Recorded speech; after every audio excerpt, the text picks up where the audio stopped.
Hello guys, welcome to today's video. I jumped on the PTS to test the new weapons, and in doing so I did it with an Xbox controller, just because I'm primarily a console player, and also I want to see how the weapons handle as well, and see which of the weapons currently on the PTS which are good and need improving. So before I now get into the weapons, I do have some gameplay of me using the weapons as well. Unfortunately I can't really get any PvP footage of the PTS, so it's all mainly going to be PvE focused. And let's get into the stoner, so the talents, what attachments it has. Okay, so in PvE, the stoner in the open world missions isn't too bad. It still wouldn't be my go-to LMG. I'd still prefer my M249 or my M60. Unfortunately, I think the only thing that lets it down is it's not the magazine capacity, which is fantastic by the way, is you can't change the muzzle on it.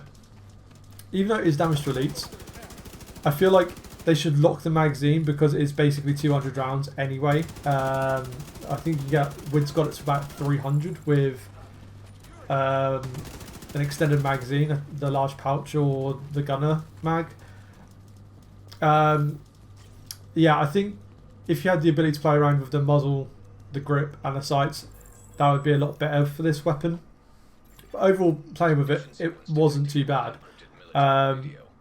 It wasn't very good in PvP. I had a brief PvP encounter with a friend of mine, and it was terrible. So definitely wouldn't use it in PvP, but PvE is really good. The Overwhelm talent itself, you can re-roll that onto another LMG. I put it onto an M60 with Allegro, and it was actually really good when I re-rolled it onto that. So I definitely have that sort of combination over this. I'm not going to knock it. It is a decent weapon. I did have fun with it, but it's not that great. But let's move on to the Carbine 7. Just before I do that, you do unlock this weapon from the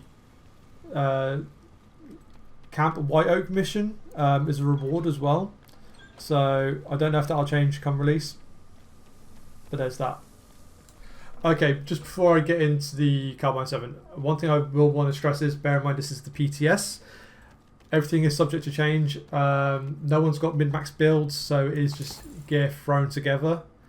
But I will say I'm pretty sure that the Carbine 7's got a lower base damage and RPM than the P416. I'm pretty sure.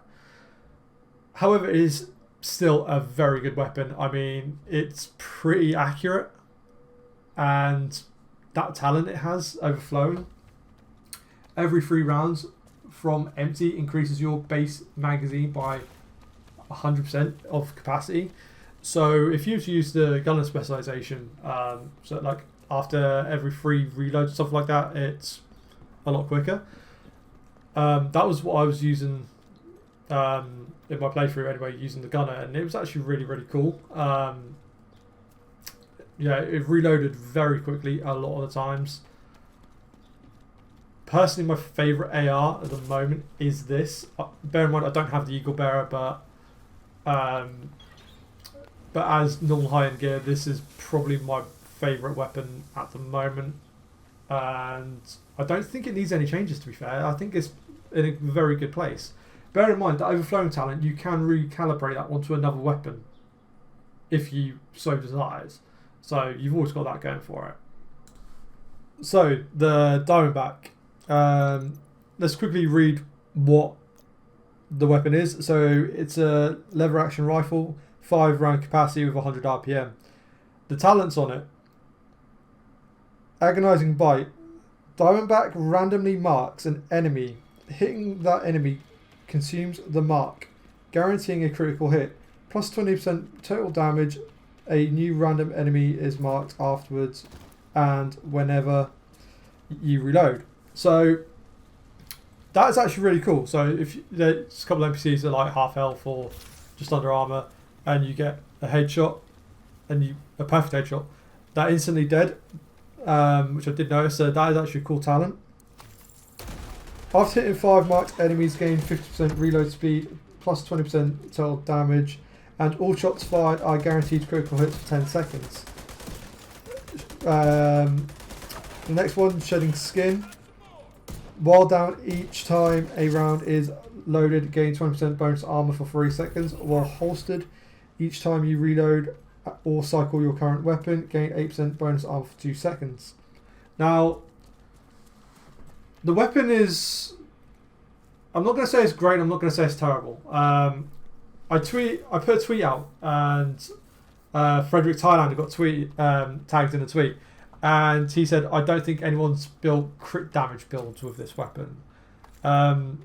So potentially in the live game, crit damage rifle builds could be the key to getting this weapon to work. Personally, I tried it against my mate in PvP. It's really not great. I'd still sooner pick the Nemesis over this weapon. But, you know, here's how it is. In PvE, the weapon... It's good in PvE. I wouldn't say the big heavy tanks it's effective against, but any other NPCs is pretty good against. So take that as you will. But other than that, the weapon is, yeah, it's all right. I thought it was kind of cool how it always selects a new target, and it's got like a really cool hitbox UI effect, so you'll know where that NPC is hiding. But got some little bits of gameplay of me using it in PvE, so I'll have that in the background of it. But yeah, that's my thoughts on the 3 new weapons. Are they any good? 2 out of 3? Yeah, maybe. I'd still say the Carbine 7 is the best one out of the lot so far. But again, between now and when the Tile Update 5 comes out, you never know. There may be some changes, there might not be, but as it stands, they don't feel broken, which is a good sign. And yeah, that's it. Rogue out. Peace.